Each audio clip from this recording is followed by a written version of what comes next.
नमस्कार मित्रों, मैं राजकुमार पांडे लोकवार्ता चैनल से। आज हम लोग बात करेंगे अमेरिका और ईरान के बीच जो युद्ध की शांति हुई थी वो फिर भड़क गई और चाइना भी उसमें अपनी रोटी सेकने पे आमादा। वो हीलियम गैस बंद कर रहा है अपने यहाँ से। इस पर आज हम लोग विश्लेषण करेंगे। आज देश और दुनिया के उस सच पर बात होगी जिसे सुनकर आपके पैरों के नीचे से जमीन खिसक जाएगी। एयर कंडीशन के कमरों में बैठकर जो लोग दुनिया के नक्शे पे तरक्की की लकीरें खींच रहे हैं वो जरा कान खोल कर सुन लें। दुनिया बारूद के ढेर पर बैठी है और माचिस की तीली कभी अमेरिका, कभी ईरान तो कभी चीन सुलगा रहा है। एक तरफ अमेरिका और ईरान की वो पुरानी दुश्मनी है जो बुझने का नाम नहीं ले रही। दोनों ऐसे लड़ रहे हैं जैसे गांव के दो सांड खेत के बीच में सिंह फंसाकर खड़े हो, हटने को तैयार ही ना। और दूसरी तरफ ड्रैगन यानी चीन, उसने एक नया खेल खेल दिया है कि हीलियम गैस पर बैन। लोगों को लगता है कि हीलियम क्या है, वही गैस है ना जिससे शादियों में गुब्बारे उड़ाए जाते हैं, उस गुब्बारों में भरा जाता है। अरे मूर्खों, जिस दिन हीलियम गायब हुई ना, तुम्हारे अस्पतालों के MRI स्कैनर कबाड़ हो जाएंगे, तुम्हारे स्मार्टफोन और सेमीकंडक्टर बनाने वाली फैक्ट्रियों में ताले लग जाएंगे।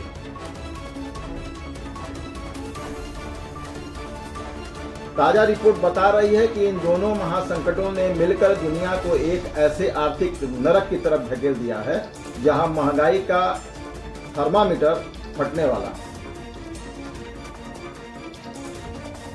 जब बड़े मियां यानी अमेरिका और छोटे मियां चीन अपनी चौधराहट की जंग लड़ेंगे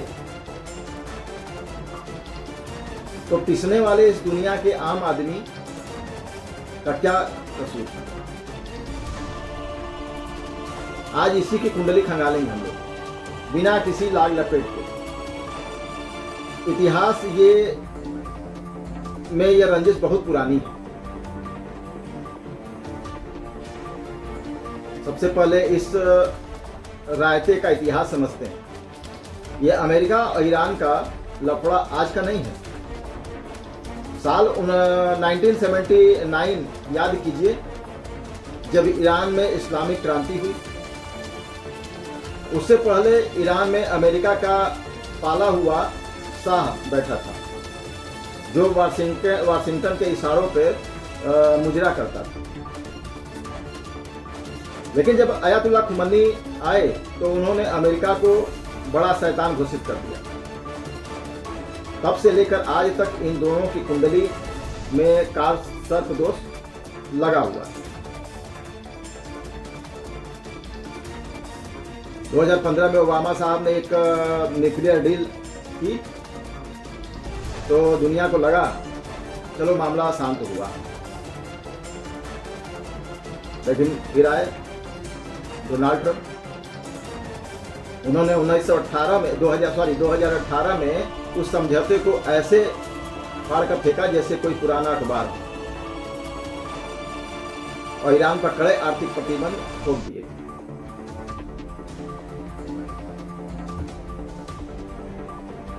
आइए चीन के हीलियम वाले दावों पर भी हम लोग बात करते हैं। दुनिया सोचती है कि चीन सिर्फ खिलौने और सस्ते मोबाइल बनाता है। वो दूर की गोटी खेलता है। हीलियम एक ऐसा दुर्लभ गैस है जो आसमान से नहीं टपकती। ये जमीन के नीचे प्राकृतिक गैस के कुओं से बाई प्रोडक्ट के रूप में निकलती है। दुनिया की आधी हीलियम अमेरिका और कतर का कब्जा। चीन ने देखा कि अमेरिका उसे सेमीकंडक्टर और हाईटेक चिप्स के मामले में घेर रहा है तो चीन ने अपने पास मौजूद हीलियम के भंडारों को उसकी रिफाइनरी टेक्नोलॉजी पर ऐसा बैन और कंट्रोल लगाया है कि पूरी दुनिया की सांसें अटक गई। इसे कहते हैं नाले पे दहला।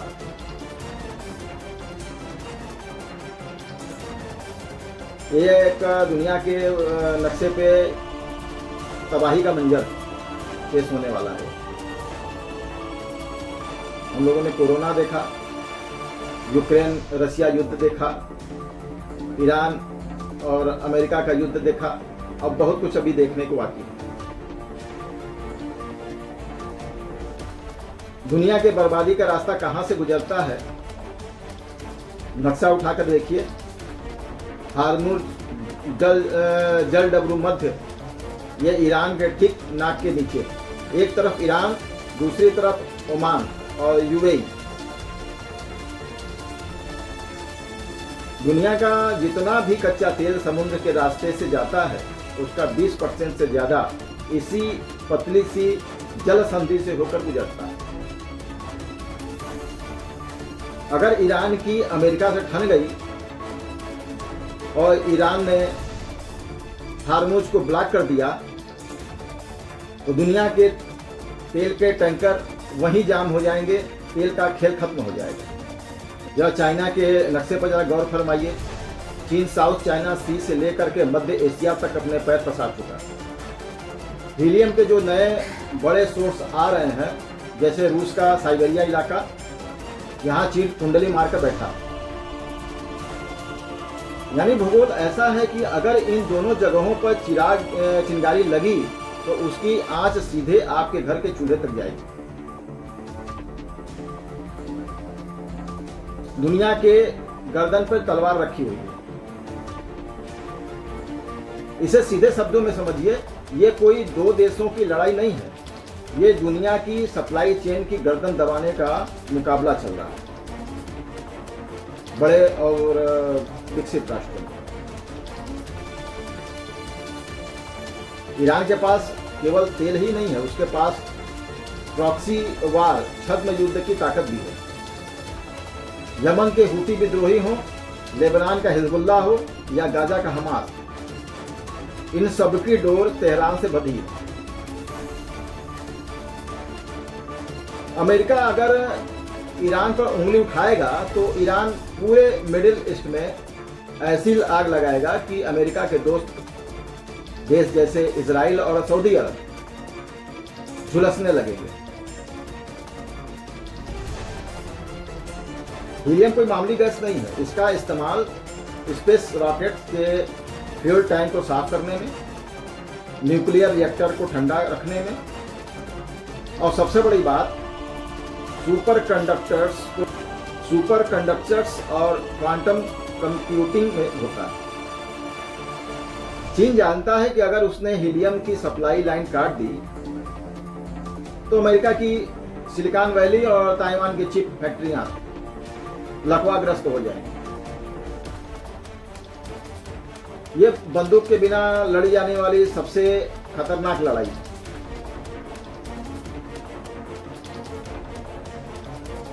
अब इसमें मुख्य विवाद क्या है, ये भी आप समझ लीजिए। स्थिति ये है कि ईरान ने अपने यूरेनियम संवर्धन की रफ्तार को तेज कर दिया। वह परमाणु बनाने के बेहद करीब पहुंच गया। अमेरिका धमकी दे रहा है कि ईरान पलटकर कह रहा है कि जो उखाड़ना है उखाड़ दो।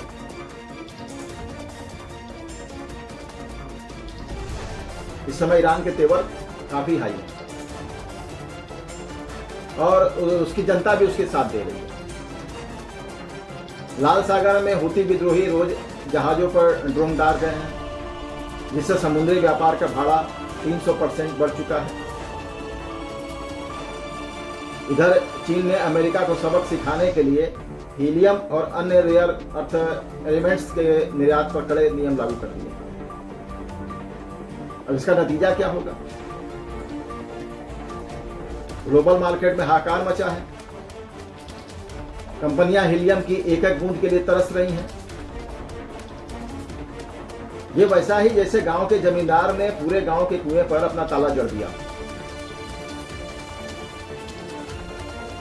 और कह रहा हो कि जिसे पानी चाहिए वो पहले आके मेरे पाइप पिए।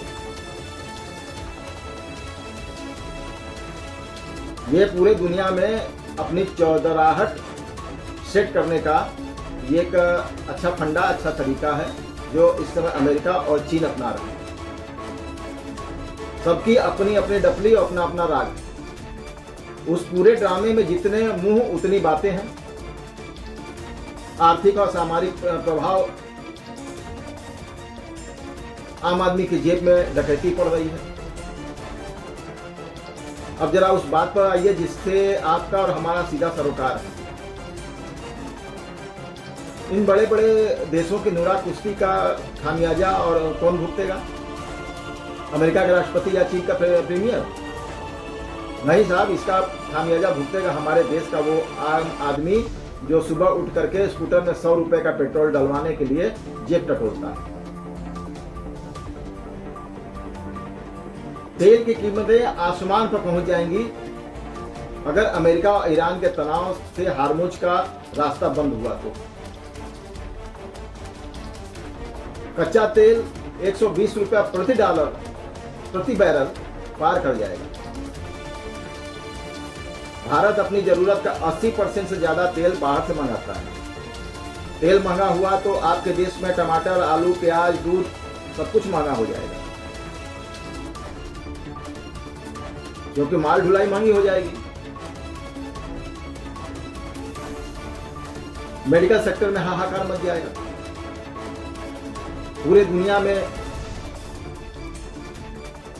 मरीजों को तकलीफ उठानी पड़ेगी। हीलियम बैन का सीधा असर अस्पतालों पर पड़ेगा। MRI मशीन को चालू रखने के लिए लिक्विड हीलियम की जरूरत होती है।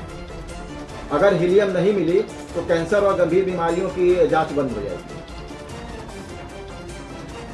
अब सोचिए दुनिया पर क्या असर होगा, क्या प्रभाव पड़ेगा। ये बड़े बड़े देश तो सोच नहीं रहे हैं। एक गरीब आदमी अस्पताल के बाहर स्टेशन पर दम तोड़ देगा और ये महाशक्तियां अपनी ईगो की संतुष्टि करेंगी। मंदी का नया दौर शुरू होगा। टेक इंडस्ट्री में मंदी आएगी, नौकरियां जाएंगी, शेयर बाजार औंधे मुंह गिरेगा। इसे कहते हैं गेहूं के साथ घुंडी पिसना।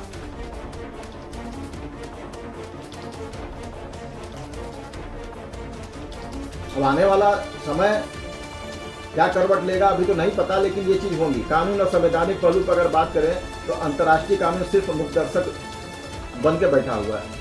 संयुक्त राष्ट्र क्या कर रहा है, इंटरनेशनल कोर्ट ऑफ जस्टिस क्या कर रहा है, मुझे तो हंसी आती है इन संस्थाओं पे।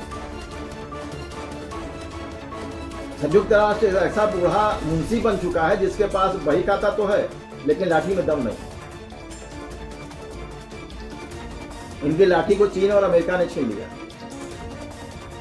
उनके रहमो करम पे यूएनए टिका हुआ है। अंतर्राष्ट्रीय कानून की धज्जियां रोज उड़ती हैं। संयुक्त राष्ट्र सुरक्षा परिषद में जब भी ईरान पर कोई कड़ा प्रस्ताव आता है, चीन और रूस वीटो का इस्तेमाल करके उसे कूड़ेदान में डाल देते हैं, फेंक देते हैं।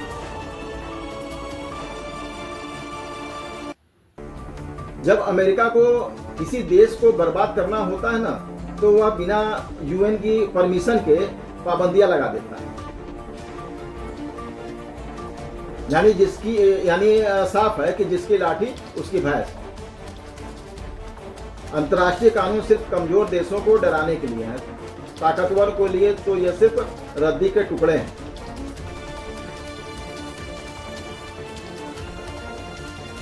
अब आगे क्या राह निकलने वाला है, इस पर भी हम लोग बात करते हैं। क्या दुनिया तबाही के इस मंजर को चुपचाप देखती रहेगी? रास्ता क्या है?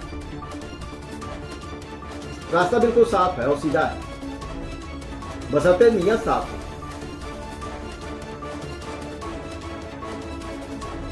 कूटनीति की मेज पर वापसी करनी होगी अमेरिका और ईरान को। अमेरिका को अपनी सूट बूट वाली दादागिरी छोड़नी होगी और ईरान के साथ एक नया व्यवहारिक समझौता करना होगा। सनक से दुनिया नहीं चलती, समझदारी से चलती है। हीलियम के नए ठिकानों की खोज, दुनिया को चीन की दादागिरी खत्म करने के लिए हीलियम के वैकल्पिक स्रोतों को खंगालना पड़ेगा। भारत को अगर आगे चल करके तरक्की करनी है और अपने इंडस्ट्री को बचाना है तो कतर, तंजानिया और कनाडा के नए प्रोडक्ट्स पर हमें तेजी से काम करना होगा। साथ ही हीलियम को रिसाइकल करने वाली टेक्नोलॉजी को बढ़ावा देना होगा। ग्लोबल साउथ की एकजुटता बरकरार रखनी पड़ेगी। भारत जैसे देशों को आगे आकर एक ऐसा नया ब्लॉक बनाना होगा जो इन महाशक्तियों को साफ कर दे कि तुम्हारी आपसी लड़ाई के चक्कर में हम अपनी जनता को भूखों नहीं मार सकते। सीधा और स्पष्ट जवाब इन महाशक्तियों को देना पड़ेगा भारत को। मुंह बंद करने से, मुंह में दही जमा लेने से काम नहीं चलेगा। अगर मोदी जी की ताकत अगर दुनिया में बढ़ी है, उनकी विश्वसनीयता बढ़ी है, तो मोदी जी को भी आगे आना पड़ेगा। बड़े बड़ों की इस कड़ी ने दुनिया को बेड़ा कर रखा हुआ है। इतिहास गवाह है कि भारत की स्थिति किस बात की महाशक्ति है। आपने तो देखा है कि मोदी जी रोज आए दिन अंतर्राष्ट्रीय मीडिया पर चिल्लाते हैं भारत तीसरी महाशक्ति होने वाला, भारत तीसरी महाशक्ति होने वाला। टीवी चैनलों पर बैठकर ढोल पीटते हैं लोग। ना कि विश्व गुरु बन गया भारत महाशक्ति बन गया तो वो जरा कान खोलकर देखें, आप आंखें खोलें, फाड़ कर देखें और दिमाग भी बत्ती जलाकर जरा सोचें। आज बिल्कुल नंगा और सच बोला जाएगा बिना किसी चापलूसी के। पूरा देश गर्व से सीना फुलाए घूमता है कि हम 5वीं सबसे बड़ी इकोनॉमी है,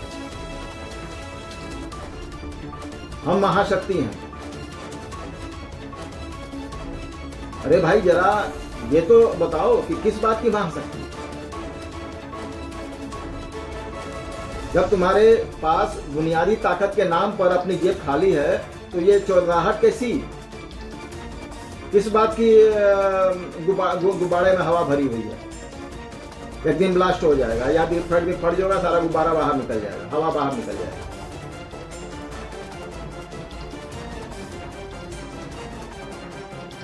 भारत को सच्चाइयों का सामना करना पड़ेगा। हमारे पास गाड़ियां करोड़ों हैं, लेकिन उन्हें चलाने का तेल, हम अपनी जरूरत का 85% कच्चा तेल विदेशों से भीख मांगकर यानी डॉलर चुका करके खरीदते हैं। ये कड़वा सच है, ये सच्चाई है और ये अपने देशवासियों को तो बताना पड़ेगा। आए दिन का कचरा नहीं चलेगा। देशों में बम फूटता है और हमारे यहाँ पेट्रोल के दाम 100 पार कर जाते हैं डॉलर। रसोई में जलने वाली एलपीजी और फैक्ट्रियों की सीएनजी 50% से ज़्यादा गैस हम बाहर से मंगाते हैं। हम दवाइयों पे कहते हैं कि दुनिया जो है भारत जो है दुनिया का फार्मास्यूटिकल है, हब है। हम पूरी दुनिया को दवाइयाँ बांटते हैं। ये अपने पूरे देशवासियों को मूर्खता बांटा गया है। दवा बनाने के लिए जो कच्चा माल चाहिए, जिसे टेक्निकल भाषा में एपीआई, एक्टिव फार्मास्यूटिकल इंग्रेडिएंट्स, यानी दवा बनाने वाला पाउडर कहते हैं, उसके लिए हम 70% से 80% तक चीन के भरोसे बैठे हैं। चीन ने अगर दवा के पाउडर की सप्लाई रोक दी तो पैरासीटामोल की एक गोली के लिए देश तरस जाएगा। हम कहते हैं कि बहुत बड़ा फार्मास्यूटिकल कंपनी के दुनिया के बहुत बड़ा फार्मा है। हीलियम और यूरेनियम की कंगाली, हाईटेक पीच चिप और एमआरआई वाली हीलियम हमारे पास 0%। परमाणु बिजली बनाने के लिए यूरेनियम हम कजाकिस्तान और कनाडा और रूस के सामने झोली फैला कर खड़े रहते हैं। तन पर नहीं लगता, अब पान खाए अलबत्ता, जेब में दाने नहीं और चले हैं दुनिया को रास्ता दिखाने। ये तो भारत का हाल है। 70 साल देश में सरकारों ने क्या किया, सिर्फ सरकार गिराए और सरकार बनाए, बाकी इन लोगों ने कुछ नहीं किया। ड्रैगन और अंकल सैम के बीच सैंडविच हम बन के बैठे हुए हैं।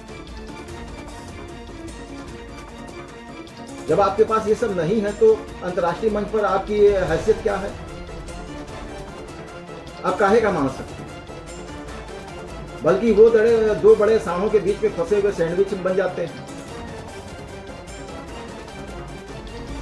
जब अमेरिका ईरान पर प्रतिबंध लगाता है तो भारत को चुपचाप ईरान से सस्ता तेल खरीदना बंद करना पड़ता है। क्यों? क्योंकि अमेरिका का डर है।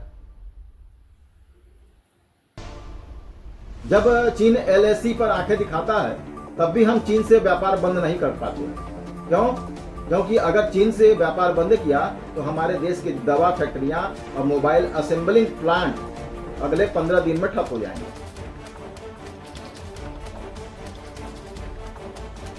तो भारत किस बूते पर कूदता है? अब आपके मन में लगातार सवाल हो रहे होंगे, क्योंकि अगर सब कुछ इतना ही कबाल है तो दुनिया भारत को भाव क्यों देती है? हम किस बात की महाशक्ति होने का दम रखते हैं? तो इसका भी सीधा और सच्चा जवाब है 140 करोड़ का बाजार, कंजप्शन पावर।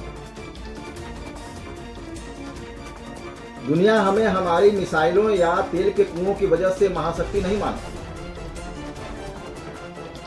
वो मानती है हमारे 140 करोड़ पेट और 280 करोड़ हाथ पैरों की वजह से।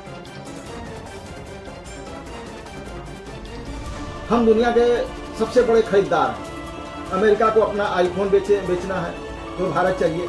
यूरोप को अपनी गाड़ियां बेचनी है तो भारत चाहिए। खाड़ी देशों को अपना तेल बेचना है तो भारत का बाजार चाहिए। हमारी ताकत, हमारी खरीदने की कैपेसिटी, क्षमता,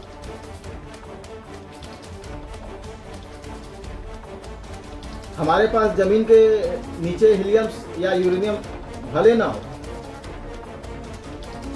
लेकिन हमारी कोख से वो दिमाग पैदा होते हैं जो सुंदर पिचई और सत्या नडेला बन करके अमेरिका की सिलिकॉन वैली को चलाते हैं।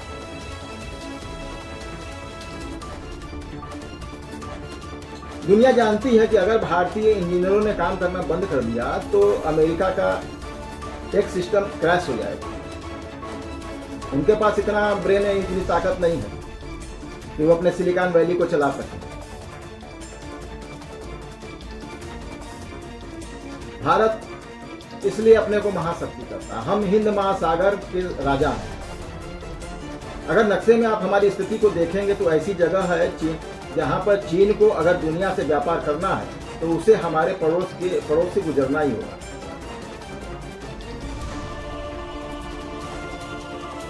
बाजार होना और दिमाग होना एक अलग बात है और असली महाशक्ति होना अलग बात है।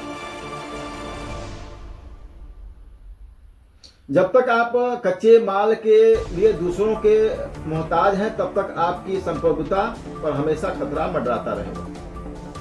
ये भारत अच्छी तरह से समझ लो और यहाँ के हुक्मरानों को भी समझना पड़ेगा इस बात को। सरकार गिराने और सरकार उठाने के खेल में अगर व्यस्त रहेंगे तो हम कभी महाशक्ति नहीं बन पाएंगे और 2047 तक तो कभी नहीं बन पाएंगे। सरकारी फाइलों में और चुनावी रैलियों में महाशक्ति का झुंझुना बजाना बंद कीजिए। असली महाशक्ति वो नहीं होगा जो दूसरों के पाउडर से दवा बना करके बेचे। असली महाशक्ति वो होता है जो अपने पैर पर खड़ा हो। भारत को अगर यह सच में सुपर पावर बनना है तो हमें असेंबल इन इंडिया, आगे बढ़कर इन्वेंट इन इंडिया करना होगा। सोलर एनर्जी, ग्रीन हाइड्रोजन और सेमीकंडक्टर के मामले में जब तक हम आत्मनिर्भर नहीं होंगे तब तक हमारी स्थिति वैसी ही रहेगी जैसे ऊंची दुकान फीकी पकवान।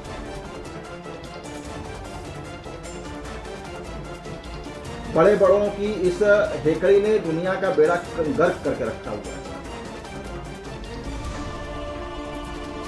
इतिहास गवाह है कि जब जब राजाओं की मूंछों की लड़ाई हुई है तब तक प्रजा के हिस्से में सिर्फ आंसू और भुखमरी आई है। अमेरिका अपनी हेकड़ी छोड़े, चीन अपनी मक्कारी बंद करे, ईरान अपनी जिद त्यागे, वरना याद रखिए इतिहास किसी को माफ नहीं करता। अगर ये आर्थिक संकट गहराया तो तुम्हारी ये मिसाइलें, तुम्हारे ये वीटो पावर और तुम्हारी ये ऊंची ऊंची इमारतें ताश के पत्तों की तरह ढह जाएंगी। जागते रहिए, सवाल पूछते रहिए, क्योंकि अगर आज आप चुप रहे तो कल बोलने लायक बचेंगे ही नहीं आप। इसलिए जरूरी है कि सजग रहिए और रिएक्शन दीजिए। आज का वीडियो बस यहीं तक। अगर वीडियो पसंद आ रहा हो तो आप इसको लाइक करें, शेयर करें, सब्सक्राइब करें, मेरा हौसला बढ़ाएं। जय हिंद, जय भारत, वंदे मातरम।